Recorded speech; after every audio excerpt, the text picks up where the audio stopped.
Hello everyone and welcome back to the channel. Today I'm going to walk you through how to fix error game disconnects mid-match. The first thing you can do is to click on that search box on your computer, then type ncpa.cpl.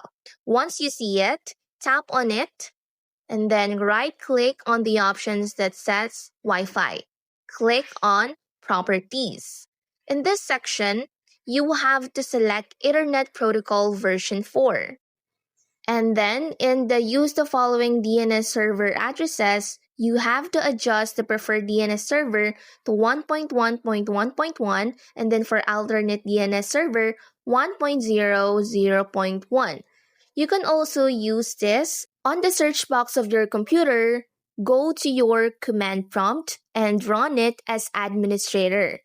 A black window will appear after you run it as administrator. You just have to type ipconfig /flush DNS and then press enter. After pressing the enter button, you just have to wait for it to load, and then once it says that it has successfully flushed the DNS, you just have to restart your computer and then check if the issue still persists.